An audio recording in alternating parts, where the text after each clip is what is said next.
Hello दोस्तों। Welcome to सोम tutorial.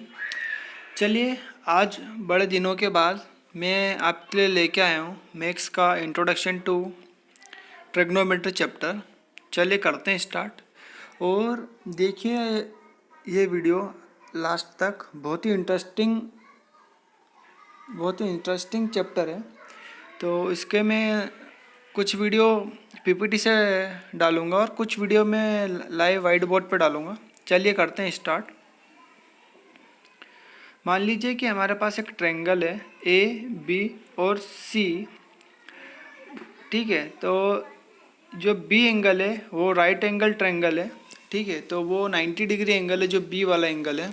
ठीक है, और जो सी वाला एंगल है वो कुछ एंगल है जो कि कुछ एंगल सब्सटेंड कर रहा है, एसी एंगल। ठीक है, चलिए अब देखते हैं अपन कि इससे जो एंगल है इसके क्या पॉसिबल, इस एंगल सी के लिए क्या क्या पॉसिबल रेशियोस हो सकते हैं।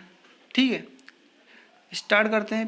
पहला रेशियो हमारा जो ए बी वाली लाइन है। ठीक है, जो ए बी वाली लाइन है उसके साथ में ए सी वाली लाइन का रेशियो हो सकता है। ठीक है, फिर दूसरा देखते हैं जो बी सी वाली लाइन है उसका किसके साथ में ले सकते हैं, एक बार ए सी के साथ में। ठीक है, दूसरी पॉसिबिलिटी देखते हैं अपन कि जो ए बी का बी सी के साथ में। फिर तीसरा देखते हैं अपन कि जो ए सी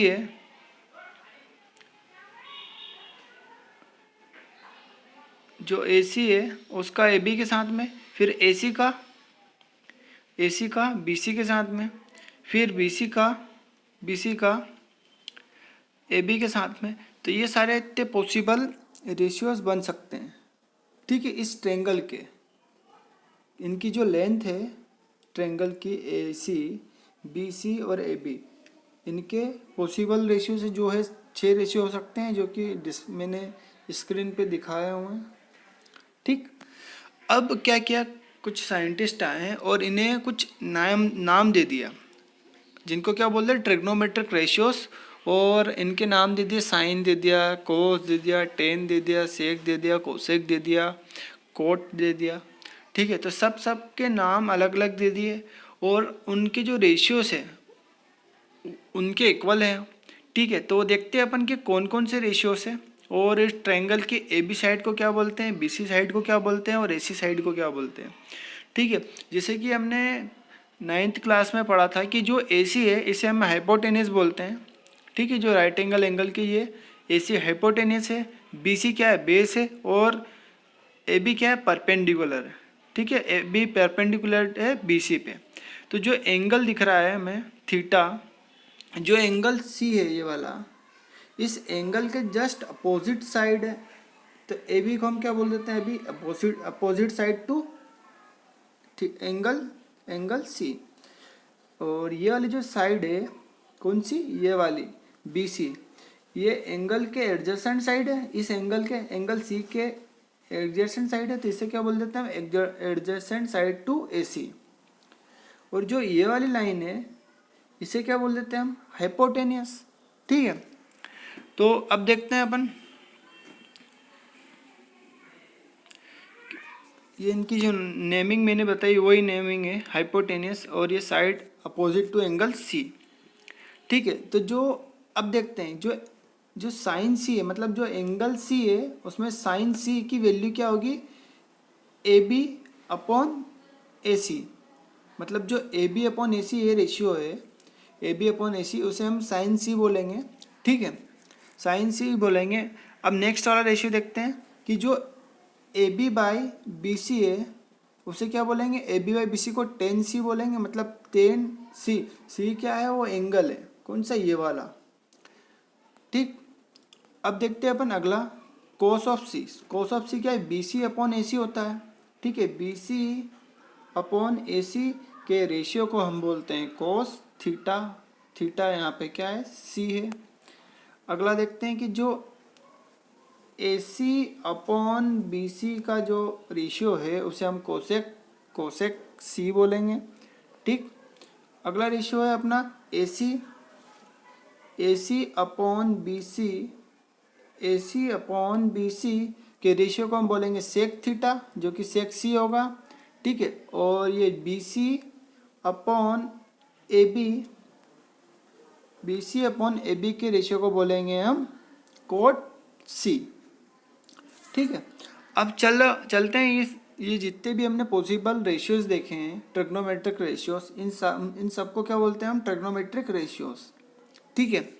इन ट्रिग्नोमेट्रिक रेशियोज के रिलेवेंट कुछ क्वेश्चंस प्रैक्टिस करते हैं अपन, जिससे हमें क्या मोर क्लियर होगा कंसेप्ट की क्या साइन सी है, क्या टेन सी है, ठीक है। अब देखते हैं कि जो एक्सरसाइज 8.1 है एनसीईआरटी की, ठीक है, तो उसमें फर्स्ट क्वेश्चन दे रखा है हमें कि ट्रायंगल ए बी सी जिसमें राइट एंगल एट बी। अब क्या बोला कि एक ट्रायंगल है ए बी सी, एक ट्रायंगल है ए बी सी, ठीक है। तो उसमें जो बी वाला एंगल है वो राइट ट्रायंगल है, और जो ए बी की लेंथ दे रखी है और बी सी की भी लेंथ दे रखी है। अब ये देखिए, जैसे मैंने क्वेश्चन में दिखाया था कि जो ए बी की लेंथ दे रखी है और ए सी की लेंथ दे रखी है, और क्या बोला है कि जो एंगल बी है वो राइट ट्रायंगल है। तो कुछ ऐसे डायग्राम बनेगा उसका भी, ठीक है। तो डिटरमाइन साइन ए कोस ए, साइन सी कोस सी। अब क्या बताना है अपने को? जो एंगल है, ठीक है। तो पहले तो अपन ट्रायंगल ड्रॉ कर लेते हैं। ट्रायंगल देखिए, ये ट्रायंगल बनाया, इसमें ए बी और सी नेमिंग करी, और जैसे कि हमें पता है क्वेश्चन में दे रखा है कि बी एंगल क्या है? राइट ट्रायंगल है, ठीक है। ये राइट ट्रायंगल का बना दिया मैंने। अब देखते हैं कि साइन ए क्या होगा। जैसे कि हमें पता है कि साइन ए मतलब ए वाला एंगल और ए वाला एंगल की का परपेंडिकुलर, ए वाले एंगल का परपेंडिकुलर क्या होगा? बीसी होगा, इसके अपोजिट साइड में। देखिए अपन ने देखा था, अभी बताता हूँ मैं आपको। जैसे कि ये वाला एंगल सी के अपोजिट साइड क्या है? ए बी है। तो यहाँ पे जो साइन सी है, साइन सी के अपोजिट साइड क्या है? ए बी, और ए सी का रेशियो है साइन सी, ठीक है। तो उसी तरीके से यहाँ पे भी है कि जो एंगल ए है हमारा, एंगल ए के अपोजिट साइड क्या है? बी सी है, और बी सी अपॉन जो ए सी का रेशियो होगा वो साइन ए होगा, ठीक है। और हमें दे रखा है कि जो ए बी 24 सेंटीमीटर है और बी सी क्या है? 7 सेंटीमीटर है, ठीक है। अब क्या करेंगे अपन कि जैसे कि हमें ए सी लेंथ पता नहीं है, तो अब क्या करेंगे? जैसे कि हमने 9th क्लास में पढ़ रखा है कि जो पाइथागोरस थ्योरम है उसे लगा के अपन जो ए सी की लेंथ कैलकुलेट कर सकते हैं। और पाइथागोरस थ्योरम क्या होती है कि P square is equal to B square plus H square is equal to B square plus P square. H क्या है? हाइपोटेनियस, पी क्या है? परपेंडिकुलर, और बी क्या है? बेस, ठीक है। तो पाइथागोरस अपन ने इसमें लगा दी, ठीक। और यहाँ पे एच की वैल्यू क्या है? ए सी है। पी की वैल्यू क्या है? पी की वैल्यू क्या है? ए बी है। और बी की वैल्यू क्या है? बी सी है, ठीक है। अप्लाई करते हैं पाइथागोरस थ्योरम। अप्लाई करी पाइथागोरस थ्योरम, तो हमें क्या मिला कि जो ए सी की वैल्यू है वो 25 मिल गई, जो ए सी की वैल्यू 25 मिल गई, ठीक है। अब क्या करना है? साइन ए की वैल्यू निकालना। साइन ए क्या होगा? बी सी अपॉन ए सी। तो ए सी की वैल्यू भी मिल गई और बी सी की वैल्यू मिल गई, रख देते हैं फॉर्मूला में डायरेक्ट। बी सी की वैल्यू क्या है? 7 है, और ए सी की वैल्यू क्या है? 25 है, ठीक है। तो यहाँ से अपने को मिल साइन थीटा क्या, साइन ए क्या मिल गया? 7/25, ठीक है। अब इसी तरीके से हम सारे वो निकाल सकते हैं साइन। जैसे कि हमें ए सी मिल गया, तब कोस की वैल्यू क्या आएगी? कोस ए की value A B by B C क्या होगी? ए बी बाई ए सी, ठीक। तो हमें पता है कि जो ए बी की वैल्यू क्या 24 दे रखी है, और ए सी की भी निकाली अपने 25, ठीक है। अब देखते हैं कि जो 10 ए की वैल्यू क्या होती है? B C upon A B, ठीक है, B C upon A B. तो जो बी सी की वैल्यू होगी BC की वैल्यू है 7 और AB की वैल्यू है 24। अब सेक A की वैल्यू क्या होती है, AC अपॉन BC। तो AC की वैल्यू क्या है 25 और BC की वैल्यू 7। ठीक है, इसी तरीके से हम सारे बचे हुए भी रेशियोज कैलकुलेट कर सकते हैं। अब देखते हैं एंगल C के लिए। अब एंगल C तो ये है, इसके अपोजिट साइड क्या है, ये वाली AB, और इसके एडजेसेंट साइड क्या है, BC है इस एंगल C के, और इसके हाइपोटेनियस क्या है, ये वाली है।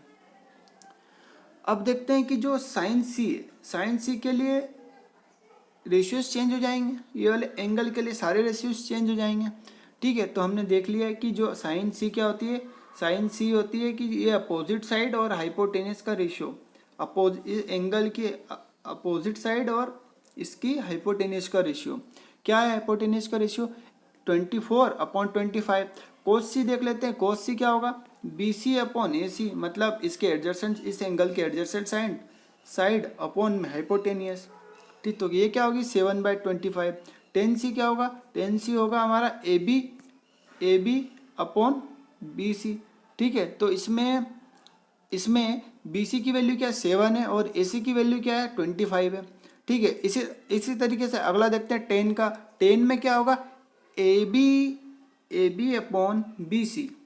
ठीक, टेन की वैल्यू क्या होगी, परपेंडिकुलर अपॉन बेस। टेन की वैल्यू क्या होगी, परपेंडिकुलर अपॉन बेस। तो ये इस एंगल के सामने वाली जो लाइट अपोजिट साइड, ठीक, वो नीचे क्या है, B, ये वाली B है। तो उसी हिसाब से 24/7 लिख दिया हमने। अब सेक के लिए भी ऐसे लिख लेंगे और कोस के लिए भी लिख लेंगे, कोट के लिए, तीनों के लिए अलग अलग लिख लेंगे। ठीक है, तो देखते हैं इसमें क्या क्या ये निकला है, इस क्वेश्चन का लेने का तर्क क्या था मेरा। तो जैसा आपने देखा है कि जो हाइपोटेनस है वो सबसे लॉन्गेस्ट साइड होती है राइट ट्रायंगल की। ठीक है, तो जो साइन ए और कोस बी की वैल्यू, साइन ए और कोस ए की जो वैल्यू रहती है वो हमेशा क्या होगी, वो हमेशा क्या होगी, लेस देन 1 होगी। वो हमेशा लेस देन 1 होगी, और कोई से पर्टिकुलर केस में क्या भी हो सकती है, वो 1 भी हो सकती है। ठीक है, so thank you for watching. अब नेक्स्ट लेक्चर में मैं इसे जो इसका जो भी पार्ट है आगे का, वो वाइट बोर्ड पे कंटिन्यू करूँगा। ठीक है, सो आप वीडियो को लगातार देखते ही रहिए और वीडियो को शेयर कीजिए, लाइक कीजिए और कमेंट कीजिए, और बताइए कि क्या कमी आ रही है लेक्चर में। ठीक है, थैंक यू फॉर वॉचिंग। यदि आपको समझ नहीं आया तो आप कमेंट में मुझे कमेंट करके बता सकते हैं कि क्या समझ नहीं आया। मैं आपको एप्रोप्रिएट आंसर देने की कोशिश करूँगा। Thank you.